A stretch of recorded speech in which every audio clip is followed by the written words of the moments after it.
Hello दोस्तों, आज हम आपको क्लास 10 का लेसन 1 का रासायनिक समीकरण एवं अभिक्रियाएं में रेडॉक्स अभिक्रिया, जिसको ऑक्सीकरण अपचयन अभिक्रिया भी कहते हैं, पढ़ाएंगे आज। पिछले वीडियो में हम आपको ऑक्सीकरण और अपचयन अभिक्रिया के बारे में जानकारी दिए थे, दोनों में अंतर स्पष्ट किए थे। तो अभी हम बताएंगे रेडॉक्स अभिक्रिया के बारे में। रेडॉक्स अभिक्रिया या इसी को कहते हैं ऑक्सीकरण अपचयन अभिक्रिया। ऑक्सीकरण अपचयन ऑक्सीकरण अपचयन अभिक्रिया, याद रहे ऑक्सीकरण को हम उपचयन अभिक्रिया भी कहा जाता है। जानिए रेडॉक्स अभिक्रिया क्या होती है। रेडॉक्स अभिक्रिया जो होती है बालक, आपको बता दें, प्राय रासायनिक अभिक्रियाओं में ऑक्सीकरण अभिक्रिया और अपचयन अभिक्रिया दोनों परस्पर एक दूसरे के पूरक होते हैं। पूरक का मतलब होता है एक के बिना दूसरा का न होना। ठीक है, माने वो नहीं रह सकता है। जैसे जिस अभिक्रिया में ऑक्सीकरण होगा उसमें अपचयन जरूर होगा रेडॉक्स अभिक्रिया में। जैसे फॉर एग्जांपल में आप देख लें, जैसे Zn प्लस CuSO4 एरोमार विस्थापन अभिक्रिया है। ZnSO4 प्लस Cu यहाँ पे है। तो आपको यदि पूछ दे इसमें कि Zn का यह ऑक्सीकरण अपचयन अभिक्रिया है या अथवा नहीं, तो आपको बताना पड़ेगा ना ऑक्सीकरण हो रहा है कि नहीं हो रहा है, अपचयन हो रहा है कि नहीं हो रहा है। तो इस हिसाब से हमें आपको रेडॉक्स, अगर दोनों अभिक्रिया होगी किसी रिएक्शन में, तो समझ लीजिएगा रेडॉक्स अभिक्रिया हुआ है। अगर एक केवल होता है, केवल ऑक्सीकरण हो रहा है, तो ऑक्सीकरण अभिक्रिया है, और केवल अपचयन हो रहा है तो केवल अपचयन अभिक्रिया। दोनों मिक्सचर करके चलेगा तो ऑक्सीकरण अपचयन अभिक्रिया, जिसको रेडॉक्स कहते हैं। देखिए इसकी अंग्रेजी होती है OXIDATION, ऑक्सीडेशन होती है, तो इसका OX ले लिया गया है रेडॉक्स में, और इसका होता है REDUCTION रेडक्शन, तो इसका रीड, तो RED और OX मिला के बन जाता है रेडॉक्स अभिक्रिया।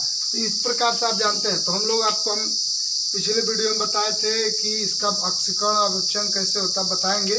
पहले जान लीजिए इसका परिभाषा। रेडॉक्स अभिक्रिया किसे कहते हैं? ऐसी रासायनिक अभिक्रिया जिसमें एक ही समय पर एक साथ ऑक्सीकरण तथा अपचयन अभिक्रिया की घटना होती है, उसे हम रेडॉक्स अभिक्रिया कहते हैं। ठीक है, एक ही समय पे ऑक्सीकरण भी हो रहा है और अपचयन भी हो रहा है, तो उसी को हम रेडॉक्स अभिक्रिया कहते हैं। थोड़ा जान लीजिएगा आपको कि इसमें कैसे जानेंगे कि किसका रिडक्शन किसका अपचयन हो रहा है। देखिएगा यहाँ पे सबका हम ऑक्सीकरण संख्या निकालेंगे, धातुओं का, मेटल्स का ऑक्सीडेशन निकाल लीजिए, एकदम सिंपल है, बता देंगे। देखिए यदि कोई धातु अकेले है, किसी अकेले, जिस अकेले है ये, इसके साथ कुछ नहीं है, परमाणु के रूप में है, तो यदि यह होगा तो इसका ऑक्सीकरण संख्या क्या होगा? 0 होता है। अब यहाँ पे धातु है तो इसका निकाल लीजिए, ये धातु का, तो जिसका निकाला जाता है हम ऑक्सीकरण संख्या निकालने बताएंगे। अभी इसके आगे थोड़ा जान लीजिए। ये सल्फेट है, सल्फेट का -2 हो जाता है, इक्वल्स, इसके ऊपर कोई धनायन नहीं है, ऋणायन नहीं है, तो 0 मान लीजिए।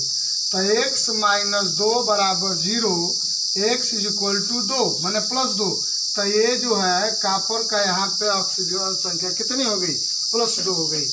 अब जिंक का निकाल लीजिए, इधर भी निकालना पड़ता है उधर भी निकालना पड़ता है।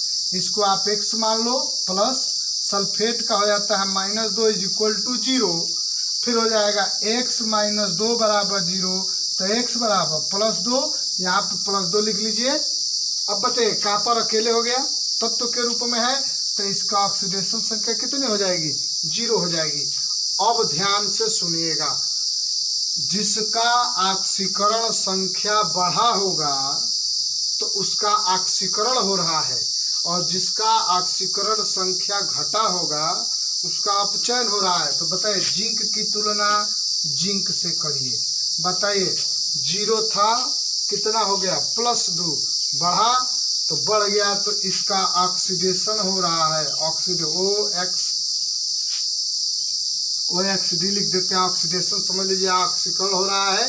कापर का कापर से तुलना करिए, कापर का बताइए +2 था 0 हो गया, तो +2 था 0 हो गया, तो इसका क्या हो रहा है रिडक्शन हो रहा है, तो यहाँ पे अपचयन हो रहा है। तो ये जो है, अब एक और चीज समझिएगा, जिस पदार्थ का ऑक्सीकरण होता है वह पदार्थ आपका अपचायक पदार्थ कहलाता है। पूछता है एग्जाम्पल में, कभी कभी रिएक्शन देके पूछता है, इस रिएक्शन में किस पदार्थ का अपचायक, किस पदार्थ का अपचयन हो रहा है और कौन सा पदार्थ अपचायक है।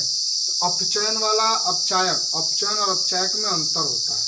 अब देखिए, जिस पदार्थ का अपचयन होता है उसे हम ऑक्सीकारक कहते हैं। कहीं नोट कर लीजिएगा, ऑक्सीकारक, ऑक्सीकारक फिर से जान लीजिए।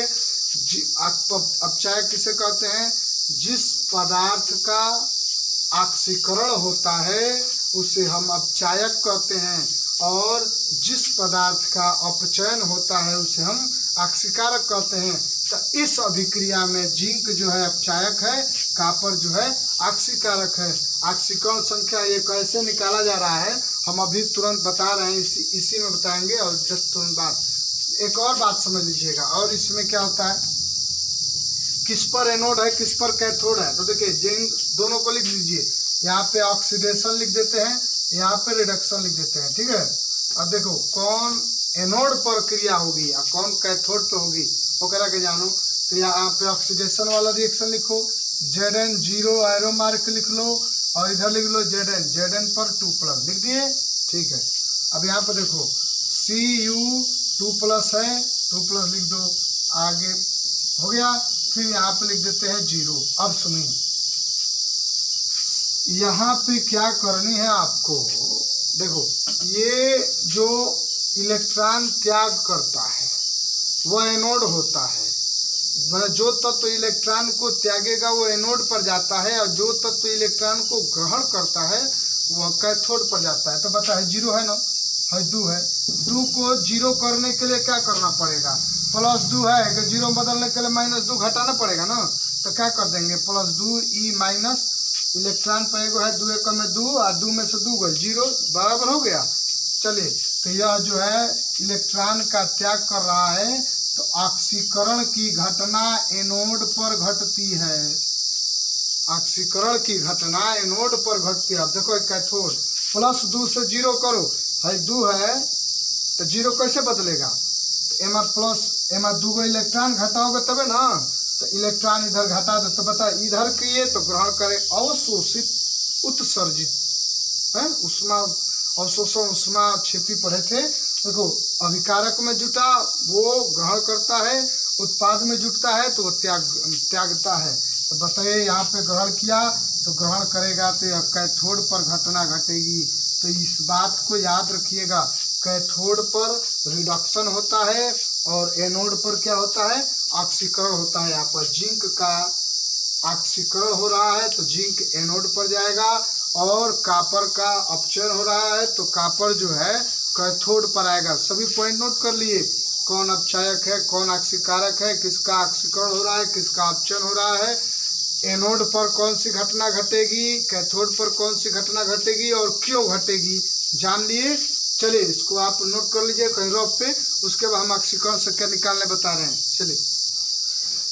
चलिए बालकों, देखिए हमने आपको जैसे बताया था पीछे कि आपको ऑक्सीकरण अपचयन बताने के लिए ऑक्सीकरण संख्या निकालने आनी चाहिए।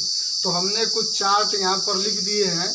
अब देखिए, जिसे हम एक बार पढ़ के बता देते हैं कि किसका क्या नाम है, उसको आप नोट कर सकते हैं और याद कर लीजिएगा। याद नहीं रहेगा तो आप बताने में सक्षम नहीं है, ठीक है, क्लियर नहीं बता सकते। देखिए इसका क्लोरीन -1 होता है, ऑक्साइड -2 होता है, hydrogen +1, fluorine -1, sulphate -2, cyanide -1, potassium +1, sodium +1, aluminium +3, cobalt +2, copper +1 +2, तो देखो ये वाला रहता है तो क्यूप्रस होता है, ये वाला तो क्यूप्रिक हो जाता है। फिर जिंक +2, सिल्वर +1 Au माने ऑरम हो जाता है, सोना है तो गोल्ड है तो प्लस ऑरम इसको कहते हैं +1। हाइड्रोक्साइड -1, ये डाइक्रोमेट है तो डाइक्रोमेट है तो -2 हो जाता है। ब्रोमीन हो जाता है -1, आयोडीन हो जाता है -1। सल्फाइट, इधर सल्फेट था, ये सल्फेट था, ये सल्फाइट है।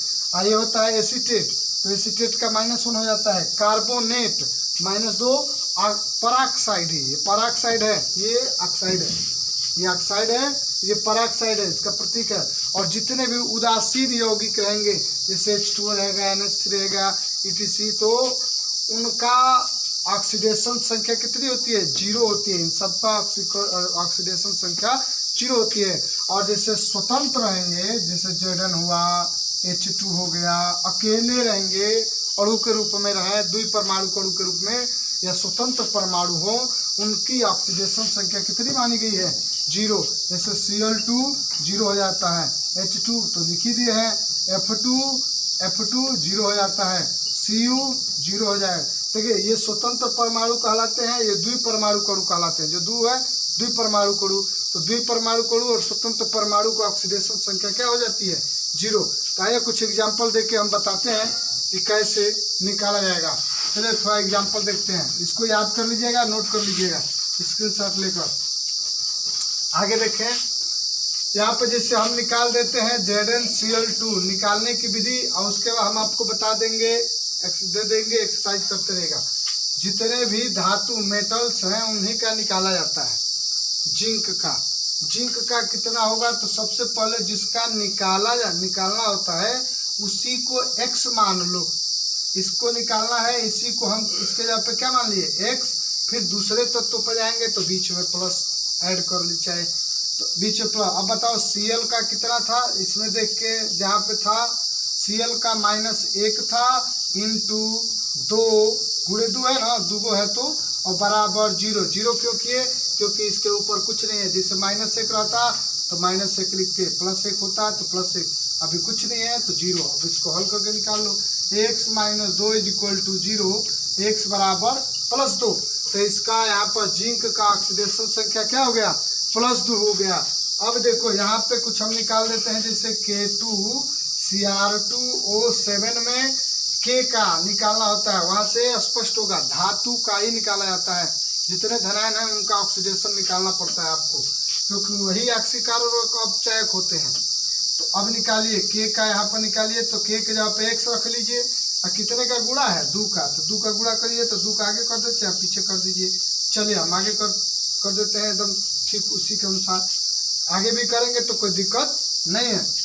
Cr2O7 पोटेशियम डाइक्रोमेट पूरे का नाम है। तो ये डाइक्रोमेट का क्या प्रतीक है? डाइक्रोमेट का देखिए आप पे लिखे हैं -2, और यहाँ पे कुछ ही नहीं है, इतने का तो होता ही -2 है, और होल ट्वाइस दिया होता तो मल्टीप्लाई करते, कुछ नहीं करना, ऊपर 0 लिख देंगे क्योंकि कुछ है नहीं। तो जब है नहीं तो यहाँ पे हल कर दिए, 2x - 2 = 0, तो 2x = 2, x = 2 1 में 2, +1, यहाँ पे +1 हो जाएगा। इसी प्रकार से और एक देख लीजिए, K4 FeCN6, ठीक है। तो यहाँ से Fe का आप निकालो, तो Fe का जब निकालने के लिए कहेगा तो आइए थोड़ा देखते हैं कैसे निकालेंगे। हमको इसमें गणित नहीं है ये कि बड़ा ब्रैकेट है तो मल्टीप्लाई करना है, छोटा ब्रैकेट है तो मल्टीप्लाई करना है वहाँ से। तो देखिए बस यहाँ पे ध्यान रहे कि किसका कितने अणु ने भाग लिए हैं। पोटेशियम इसका निकालना नहीं है तो इसको ऐसे, पोटेशियम का कितना होता है? +1 होता है, लिखवाए हैं, मल्टीप्लाई बाई 4, 4 को है, 4 का गुणा कर दिए प्लस, क्योंकि अब दूसरे तत्व पर गए, बड़ा ब्रैकेट से हमको कोई लेना देना नहीं है। Fe के जब पर निकालना है, Fe का जिसका मान निकालना दिया रहेगा, रिएक्शन में नहीं दिया रहेगा तो उसको समझिए जहाँ पर धनायन है उसी को टिक लगा लीजिए, उसका निकालना होता है। x मान लो, प्लस साइनाइड का -1 होता है, 6 गो साइनाइड है, 6 का गुणा कर दो बराबर 0 होगा ना। अब +1 रहता तो यहाँ पर +1, -4 रहता तो -4 होता तो -4 लिखते हैं यहाँ पे। अभी कुछ नहीं है तो कुछ नहीं लिखेंगे, 0 लिख के हल कर देंगे। ये 4 एकम में 4 plus x -6 is equal to 0। x 6 में 4 गया -2 इज इक्वल टू 0। x बराबर 2 प्लस 2 आ गया तो इसका +2 है। तो इस प्रकार से ऑक्सीडेशन संख्या यदि याद हो जाती है तो आपको निकालने में आसानी होगी। चलिए एक रिएक्शन में हम आपको निकाल के बताते हैं। देखिए एक समीकरण के द्वारा हम लिख के आपको बता रहे हैं कि किसका ऑक्सीकरण और किसका अपचयन हो रहा है। कितने सवालों का जवाब एक समीकरण से मिलता है, आइए जानते हैं। जैसे एक एग्जांपल हम लिखते हैं reaction HgCl2 plus SnCl2 एरोमार्क Hg2Cl2 plus SnCl4। थोड़ा बैलेंस कर लेते हैं। इसके अगले नेक्स्ट टॉपिक में हम आपको बैलेंस करना ही बताएंगे। तो यहाँ से 2 का मल्टीप्लाई कर देते हैं। देखिए 2 पारा मर्क्यूरी था, मर्क्यूरी हो गया। इसका नाम थोड़ा जान लीजिएगा क्या होता है। Mercuric chloride, stannous chloride, mercurous chloride, ये है स्टैनिक क्लोराइड। ठीक है, देखो क्यों नाम दे रहे हैं, सबका नाम क्यों क्या कह रहे हैं। यहाँ पे Hg की संयोजकता 2 ली गई है तो Hg की 2 संयोजकता ही होती है, 1 और 2। अगर Hg की संयोजकता 1 लोगे तो मर्क्यूरस अस जोड़ना पड़ेगा और 2 संयोजकता लेना पड़ेगा तो मर्क्यूरिक करना पड़ेगा। अब Sn का वो होता है, Sn का 2 होता है, 2 और 4 तो कम रही तो अस जोड़ दिया, अधिकार रहता इक, समझ रहे हो। तो स्टैनस स्टैनिक। अब बताना यहाँ पे इसकी संयोजकता इसके पास क्या है तो 2 लिया गया ना, तो मर्क्यूरिक हुआ। हाँ, मर्क्यूरिक 2 संयोजकता मर्क्यूरिक क्लोराइड। अब बताओ Sn की संयोजकता कितने ली गई है, यहाँ पर 2 गया है तो 2 रहेगा तो स्टैनस, ये स्टैनस क्लोराइड है। नाम नीचे लिख दीजिएगा, हम बोल दे रहे हैं। यहाँ पे तो आपको लग रहा होगा कि सर जी 2 तो दोनों का हो गया, तो कटा दो। कटने के बाद कौन को बचा, एक बचा। अब बताओ मर्क्यूरिक क्लोराइड वहाँ इसकी संयोजकता इसके पास है तो एक ही न है। तो Hg की संयोजकता जब अस जोड़ते एक रहता है तो मर्क्यूरस क्लोराइड हो गया। यहाँ पे 4 संयोजकता ली गई। अरे भाई कटा नहीं सकते हैं, 1 4 4 को लिया गया है तो स्टैनिक क्लोराइड हो गया। नाम जान गए क्यों लिखा गया। चलिए अब जानिए। अब हम आपको बताते हैं रिडॉक्स अभिक्रिया से सवाल का जवाब। देखिए यहाँ पे धनायन आपको टिक लगा देते हैं, Hg धनायन है, Sn धनायन है, Hg धनायन है और Sn धनायन है। ठीक है, निकालिए सबका। इसका निकालना है x मान लीजिए प्लस क्लोराइड का देख के बताओ, पीछे सारणी जो लिखे हो -1 होता है गुणे 2 बराबर क्या लिखें, क्यों लिखे 0, क्योंकि ऊपर माइनस न प्लस है, 0 लिख दीजिए। x - 2 बराबर 0, x बराबर +2, या इसके ऊपर लिख लो +2, लिख देंगे कोई गलती नहीं। इसके नीचे ही जस्ट हल करें। इसको x मान लो प्लस ये वाला -1 multiply by 2 is equal to 0, x - 2 is equal to 0, तो x बराबर +2, इसके ऊपर लिख लो +2। अब Hg का पुनः यहाँ पे x मानो, x plus -1 is equal to, sorry यहाँ पे ऐसे लिख देते हैं, यहाँ पे 2 था ना, तो हो जाएगा x इंटू ये 2 है तो 2 प्लस ये हो जाएगा -1 इंटू 2 बराबर 0। अरे भाई मर्क्यूरी 2 है ना तो 2 सारा गुणा होगा, तो 2x - 2 बराबर 0 और 2x बराबर 2, तो 2 कम है 2, x बराबर +1 तो +1 हो गया, या +1 ऊपर लिख देंगे। Sn का निकाल लो, x प्लस -1 इंटू 4 बराबर 0, 4a से क्या कि Cl को है 4 गो है, तो x - 4 बराबर 0, तो x बराबर +4, तो कपार पर लिख दो +4 हो गया। अब मिलाओ और सवाल देखो कौन का जवाब मिलेगा, तुलना करो। Hg का तुलना Hg से ना कि Cl से ना, गधा की तुलना गधा से। Hg अब बताओ घटा की अधिक बढ़ा, 2 था +2 था +1 हो गया तो घट गया, तो इसका मतलब अपचयन हुआ। और रिडक्शन अंग्रेजी लिख देते हैं, रिडक्शन या इसको अपचयन, इसका अपचयन हुआ है ना, अपचयन अभिक्रिया है। अब बताओ एसएन में, SnCl4 में क्या हुआ है, अपने से बताइए। ऑक्सीकरण संख्या 2 से बढ़ के क्या हो गया, 4 हो गया। अब कहीं -4 हो गया तो तब तक करते 2 से बढ़ा के घटा, घटा है ना, तो देखते रहिएगा, माइनस और प्लस में घबराइएगा नहीं। अभी बढ़ा है तो यहाँ पे ऑक्सीकरण होगा, OXD ऑक्सीडेशन, चाहे इसको लिख दीजिए ऑक्सीकरण। NCERT में उपचयन बहुत अधिक नाम दे रहा है, या उपचयन, उपचयन और अपचयन अभिक्रिया छाटो। समझ आ गया, ऑक्सीकरण किसका हो रहा है, अपचयन किसका हो रहा है। गुड। अब आपसे सवाल पूछेगा, इस अभिक्रिया में किस धातु का, कौन सा धातु ऑक्सीकारक है और कौन सा धातु अपचायक है, तो लिख सकते हो। ऑक्सीकारक, ऑक्सीकारक किस धातु का हो रहा है, तो हम बताए हैं जिसका अपचयन हो, जिसका रिडक्शन हो, वह पदार्थ ऑक्सीकारक पदार्थ का रहता है। तो रिडक्शन Hg जो है अपचायक ऑक्सीकारक है, जो ऑक्सीडेशन होगा वह अपचायक। हिंदी एकदम याद रखिएगा, कौना का ऑक्सीकरण हो रहा है, एसन का, तो एसन का, एसन यहाँ पे क्या है, अपचायक है। तो समझ गए। अब आपसे दूसरा सवाल पूछ सकता है कि बताइए एनोड पर कौन सी क्रिया घटित होगी, तो हमने आपको बताया है एनोड पर जो है वह ऑक्सीडेशन की क्रिया घटती है। तो ऑक्सीकरण में से कौन हो रही है, कौना का ऑक्सीकरण हो रहा है, एसन का। तो एसन, अगर रिएक्शन लिखना चाहेंगे तो लिख सकते हो, कैसे लिखना सीखिए। 2 एरो मार्क पहले लिख लो, एसन को कितना 4 प्लस हो गया, +4 करो, चाहे +4 प्लस, कोई बात नहीं है। अब देखो यहाँ पर लिख देते हैं कैथोड, कैथोड पर घटना घटती है रिडक्शन की, तो रिडक्शन लिख दीजिए। अब ओकरा पर रिएक्शन वाला लिखना हो तो लिख दीजिए Hg2+ एरो मार्क Hg1+, बोलो हो गया। अब भाई घटिया बराबर करना पड़ेगा, संतुलित करना पड़ेगा। तो बताओ है 2 है 4 है, तो 4 को 2 में कैसे बदलेंगे, तो हम 2 से क्या करो, 2 गो इलेक्ट्रॉन जोड़ दो, तो 2 गो है 4 में से 2 गो घट गया, तो 2 गो हो गया, +2 तो हो गया। देखिए यहाँ पर त्याग कर रहा है, तो एनोड पर ऑक्सीकरण होता है, ऑक्सीकरण में इलेक्ट्रॉन का त्याग होता है।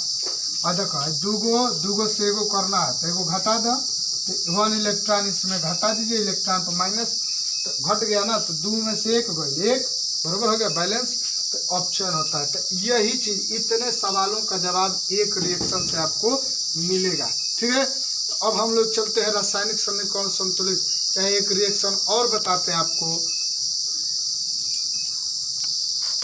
चलिए देखते हैं रासायनिक समीकरण को संतुलित करना। पिछले वीडियो में हम बताए थे कि 2 चीज़ हम कवर करेंगे, दोनों चीज़ आगे बोर्ड पे, आज इस चैप्टर का अंत हो जाएगा, समाप्त हो जाएगा। तो रासायनिक समीकरण संतुलित करना अत्यंत आवश्यक होता है। आप पिछले वीडियो में जाके देख सकते हैं, उसमें हम समीकरण लिखने की विधि में बताए होंगे कि समीकरण को संतुलित करना अति आवश्यक है। यदि संतुलित नहीं करेंगे तो आपका समीकरण गलत माना जाएगा। तो देखिए, आपको रासायनिक समीकरण संतुलित करने के लिए एक कई विधियां हैं, लेकिन क्लास 10 में अनुमान विधि अच्छी मानी गई है, क्योंकि उतना हार्ड रिएक्शन भी नहीं पूछता है, और अनुमान विधि से आप इस रिएक्शन को आप रिएक्शनों को संतुलित कर सकते हैं। तो हम अनुमान विधि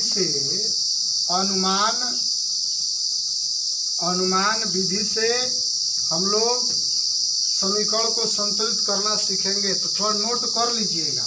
नोट करना ये है, पहला कि समीकरण में सबसे पहले ऑक्सीजन को संतुलित किया जाता है, ऑक्सीजन को बैलेंस किया जाता है, संतुलित किया जाता है। उसके बाद हाइड्रोजन को, उसके बाद हाइड्रोजन को संतुलित किया जाता है। ये कोई नियम नहीं है, आसानी के लिए है। इसको पहले इसको देखिएगा, फिर इसको देखिएगा, नहीं तो इतने ज़्यादा एलिमेंट हो जाते हैं कि आप सबको देखने लगेंगे तो बहुत ज़्यादा टाइम लगता है। पहले ऑक्सीजन को संतुलित कर लीजिएगा, फिर हाइड्रोजन को, उसके बाद आपको बहुत ज़्यादा आसानी हो जाती है संतुलित करने में। तो ये समझ गए, पहले ऑक्सीजन को फिर हाइड्रोजन को। आइए हम बताते हैं कैसे किया जाता है, इसको लागू कैसे करेंगे।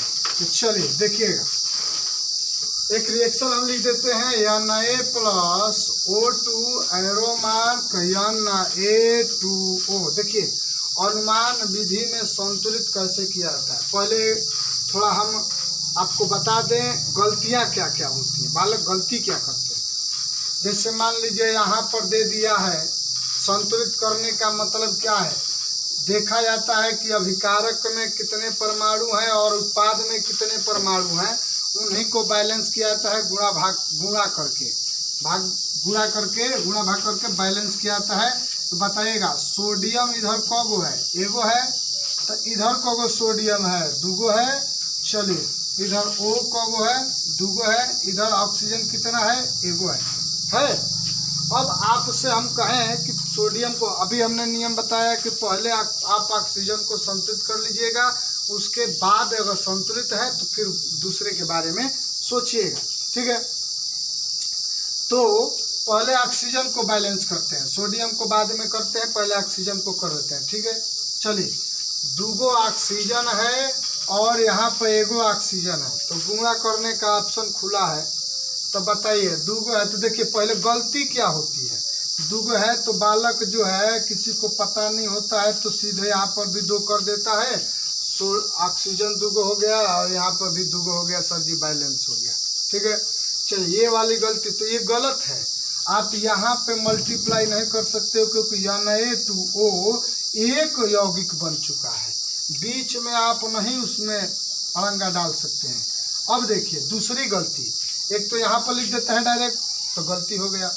अब दूसरी गलती तो कहाँ लिखें, तो यहाँ पर लिखा जाता है तो सही माना जाता है। चलिए यहाँ पर दूगो है तो यहाँ पर दूगो है तो यहाँ पर लिख, अब कौन बीच में कर दिया कि बस इसी को ना बैलेंस करना आते हैं, जो कर दीजिए, तो बिल्कुल गलत है। आप बीच में इन्वॉल्व मत होइएगा, बीच में नहीं जाना है आपको, ना तो किनारे पर जाना है, उसको आगे ही मल्टीप्लाई करना होगा, यहीं पर जितना गुणा भाग करना हो करिए और बैलेंस करिए, जितना अंक से, कोई दबाव नहीं है, किसी का 10 आता है 20 आता है फिर बैलेंस हो जाता है, तब भी कोई बात नहीं है। आइए देखिए ऑक्सीजन, दूगो ऑक्सीजन है, यहाँ पे एगो ऑक्सीजन है, तो भाई कितने से गुणा करोगे तो आ जाएगा, दूगो ऑक्सीजन हो जाए तो 2 से गुणा करेंगे तो हो जाएगा, बताना 2 एक में 2, ऑक्सीजन कितने हो गए, 2 हो गए, इधर कितने हो गए, 2 हो गए, ऑक्सीजन बैलेंस हो गया।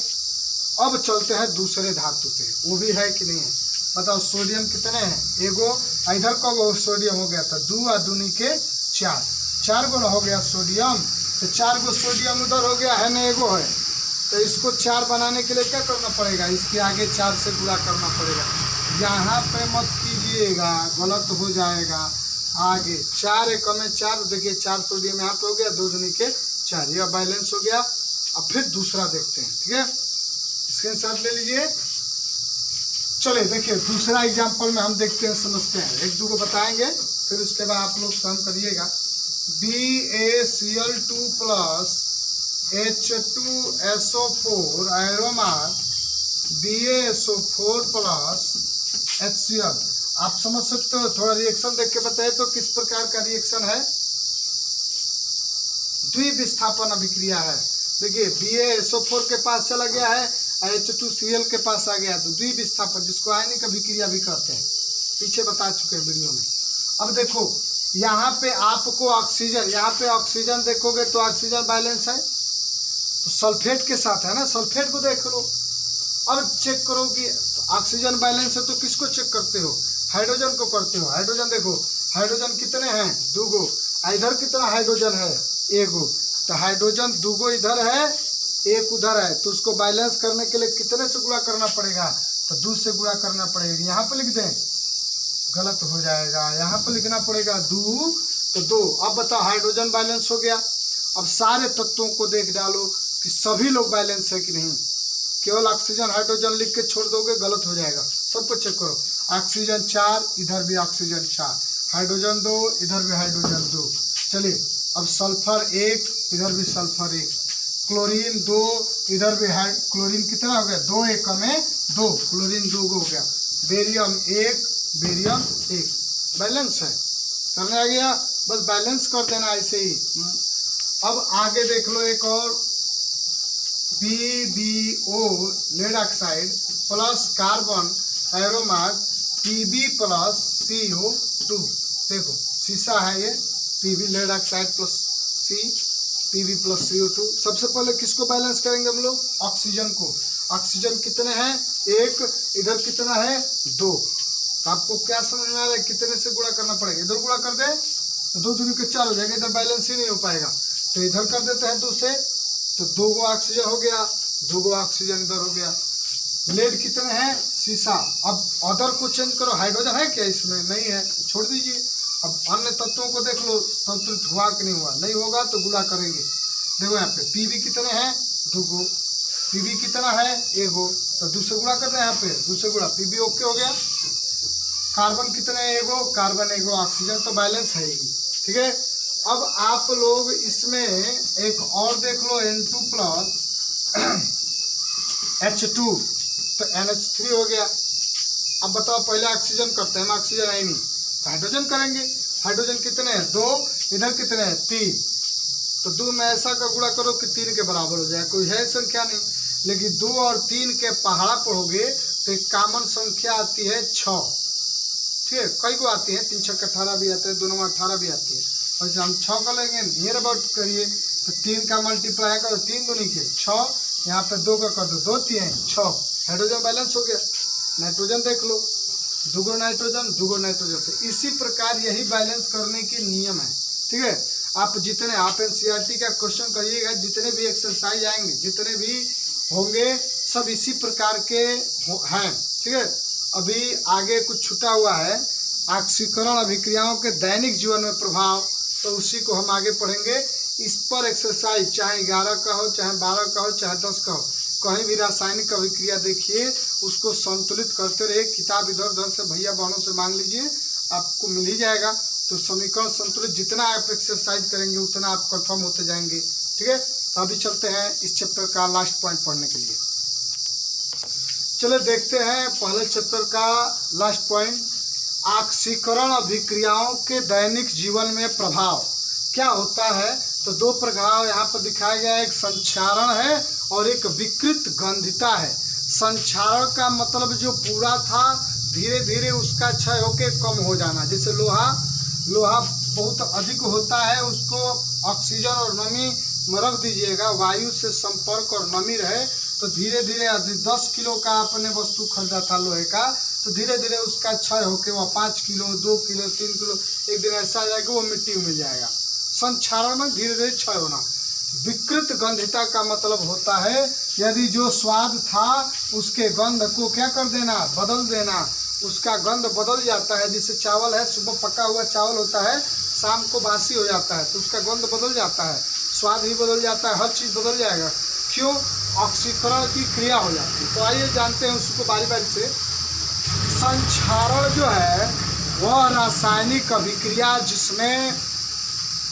जिसमें धातु वायु यानी कि ऑक्सीजन और नमी के संपर्क में आके धीरे धीरे उस धातु का क्षरण हो जाता है, यही विधि संक्षारण कहलाती है। संक्षारण जैसे लोहे में जंग लगना, फिर दूसरा है चांदी का आभूषण, चांदी के आभूषण का काला होना, कालापन हो जाना, ठीक है, काला हो जाना, तो ये हो जाएगा संक्षारण में धीरे धीरे चांदी काली होने लगती है। और इसका जो है, इससे बचने का तरीका जो है, बचने का तरीका क्या है, तो बचने का तरीका जो होता है, तरीका है आपको कि धातु पर पेंट कर दीजिए। लोहे पर देखते हैं पेंट कर देंगे तो उसमें संक्षारण की कम हो जाएगी, होगी, बंद नहीं होगा, लेकिन जो धीरे धीरे होता और भी स्लो हो जाएगी पेंट करने से। और या मिश्र धातु बना दीजिए, मैंने लोहा है उसमें निकिल डाल दीजिए, उसकी अर्धवायु बढ़ जाएगी, उसमें संक्षारण की दर घट जाएगी। यही संक्षारण का टॉपिक है, इसको याद कर लीजिएगा, जो बोले हैं उसको नोट कर लीजिएगा रुक के।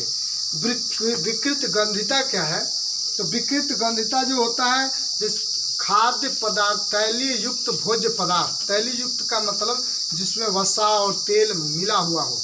तैलीय युक्त भोज्य पदार्थ को यदि खुले वायु में रखेंगे तो उसके स्वाद में और गंध में परिवर्तन हो जाता है, उसी को हम विकृत गंधिता कहते हैं। ठीक है, तैलीय भोज्य पदार्थों को खुले वायु में रखने से उसके भोज्य पदार्थ के स्वाद और गंध में परिवर्तन हो जाता है, उसी को हम विकृत गंधिता कहते हैं। और जिसे में आप लोग समझ सकते हो, कोई भी चीज़ है जैसे कुरकुराई है तो उसको यदि पैकेट में बंद है तो ठीक है, पैकेट खुला छोड़ देंगे तो उसमें वायु चली जाएगी, और वायु जहाँ पर ऑक्सीजन जाती है तो हमने बताया था यदि किसी पदार्थ से ऑक्सीजन को जोड़ देंगे तो उसका ऑक्सीकरण होने लगता है। ऑक्सीकरण वाले चैप्टर, ऑक्सीकरण वाले वीडियो में पढ़ लीजिएगा। तो ऑक्सीकरण होने लगता है, तो ऑक्सीकरण होता है तो कुरकुरा नमी युक्त हो जाता है और वो अपना स्वाद खोने लगता है। देखिए जैसे पनीर तथा पानी, पनीर तथा पानी को खुला में छोड़ देंगे तो उसमें वह गंध देने लगता है। और भोज्य पदार्थ भी है, जितने भी तैलीय युक्त भोज्य पदार्थ है वो सब गंध देने लगते हैं। कुछ विधियां बताई गई हैं जिनसे यह रोका जा सकता है। जैसे खाद्य पदार्थों को खुले पात्रों में नहीं रखना चाहिए, ठीक है, बंद रखिए। तो जैसे रोटी है, रोटी जो उसमें रखा जाता है बॉक्स में, उसमें रख देंगे तो उसका जो गर्माहट है वो माने हटती रही है और उसका स्वाद बना रहता है। निम्न ताप पर पके हुए खाने को प्रशीतन करना, ठीक है, प्रशीतन का मतलब धीरे धीरे ठंडा वगैरह कर देंगे तो भी सही रहता है। खाद्य पदार्थ जैसे आलू चिप्स इत्यादि की पैकिंग में ऑक्सीजन को हटाकर नाइट्रोजन गैस भर दिया जाता है। नाइट्रोजन गैस ऑक्सीकरण को रोकने की क्षमता रखती है। जैसे जितना भी कुरकुरा खाते हैं या पैकेट में जो भर के आती है उसमें हवा जैसे भरी रहती है, उसमें नाइट्रोजन गैस भरी रहती है। नाइट्रोजन भर देंगे तो उसकी कड़कपन बनी रहती है, ऑक्सीजन भरेंगे तो उसमें नमी आ जाएगी और उसका स्वाद बदल जाता है, गंध आने लगता है। और उसके बाद भोजन को सीधे सूर्य के प्रकाश से संपर्क से बचा के रखना चाहिए। जैसे पका हुआ भोजन है, ठीक है, तो उसको हम सूर्य के प्रकाश से बचा के रखते हैं तो तभी वो बचा रहेगा, उसकी विकृत गंधिता बची रहेगी। तो इस प्रकार से आप समझ सकते हो विकृत गंधिता क्या है। विकृत गंधिता से बचने के कुछ तरीके हैं, तो इस प्रकार से आप आगे देखते हैं। तो बच्चों आज पहला चैप्टर यहीं पे समाप्त होता है और जो है अगले वीडियो में हम लेके आपके साथ उपस्थित होंगे। इसी चैप्टर का एनसीईआरटी पैटर्न पर आधारित कुछ क्वेश्चन है एनसीईआरटी पैटर्न में, अभ्यास प्रश्न, उन्हीं को लेकर हम लोग सॉल्व करेंगे, चाहे हल करेंगे। और तो आज का वीडियो यहीं तक। अगला वीडियो देखने के लिए लाइक करें, चैनल को सब्सक्राइब करें और वीडियो को शेयर करना न भूलें। धन्यवाद।